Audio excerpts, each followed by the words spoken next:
Steve Raab is not only the longtime president of SNY, home of the New York Mets, he's also one of the smarter executives in the sports media business.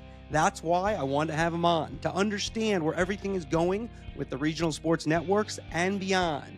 Steve Raab, you are the main event. Really appreciate you giving me the time.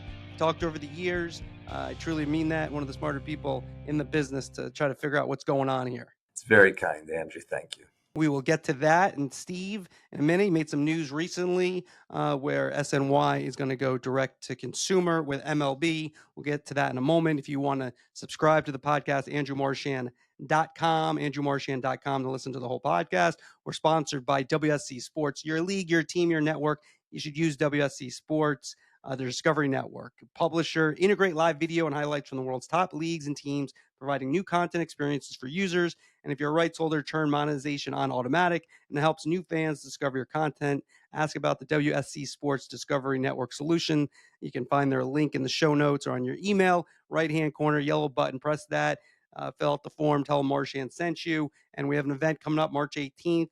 Jimmy Pitaro, chairman of ESPN, is the guest, Off the Record with Andrew Marchand, presented by WSC Sports. We'll talk to Jimmy. He'll be in Midtown. You can sign up. You're not guaranteed a spot if you sign up, but it's a small, intimate setting. But we are looking forward to that. Steve, I wanted to get you on because I don't know if you've heard, but there's a lot going on for regional sports networks lately. It floats by me. I hear it occasionally. So first, I want to start broadly because, like I said, we've talked over the years. Just when you look at the current state of sports media business, how would you describe it? It's crazy. It's what I do every day, Andrew, and my ability to try to keep up and stay current it feels almost impossible. It's exhausting. It's crazy. It's fragmented. It's in transition.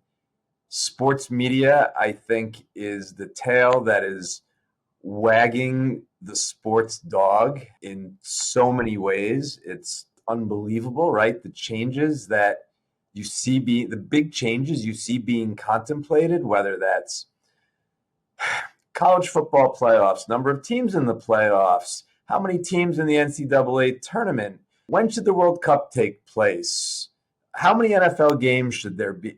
Everything you can pretty much trace back to a media-related consideration. It is absolutely driving the business of sports, I think, in ways that, you could argue that it always has, but it feels in an even more concentrated way. We could go down so many lanes with that question. Sports betting, we're probably in the first or second inning of how sports betting makes its way into the media. That's about as open-ended a question, and it's just, where do you want to go? But it is the most exciting, the most challenging, I think the most difficult time that I've seen.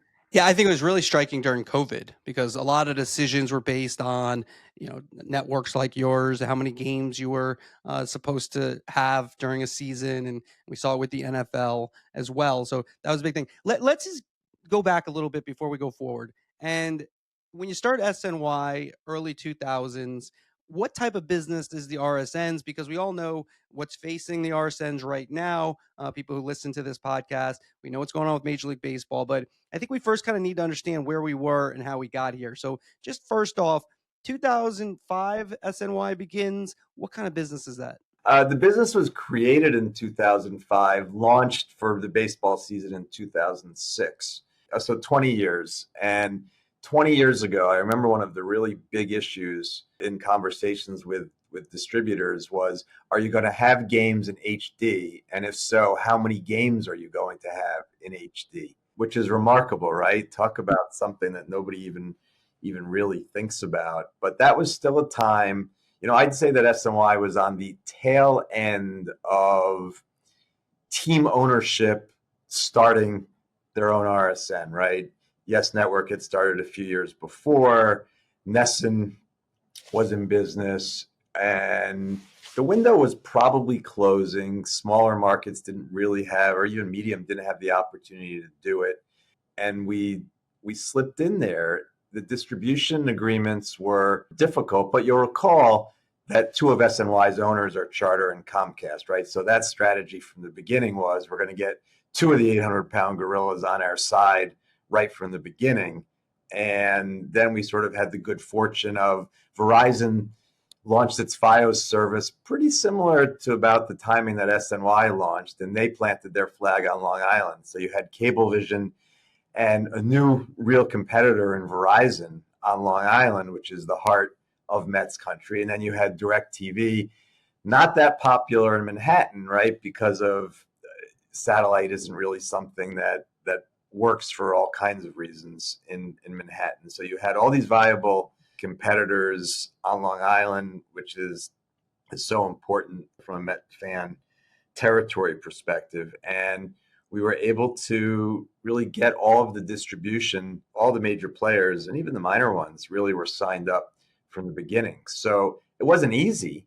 When you think back, it was very successful in a very different time. Yeah, it's been a great business. I want to get into when you first saw the headwinds. If you want to listen to the rest of the podcast, become a full subscriber, andrewmarchand.com, andrewmarchand.com. So let's take me back. So how we got to here, because we really are trying to, one of the things is we have a segment with WSC Sports every week on the Tuesday podcast I do with John Mita Perel is what's the future of sports media? And we try to look at that. And that's where we really want to get to. But when did you first see the headwinds? When did you first start seeing that? And what was your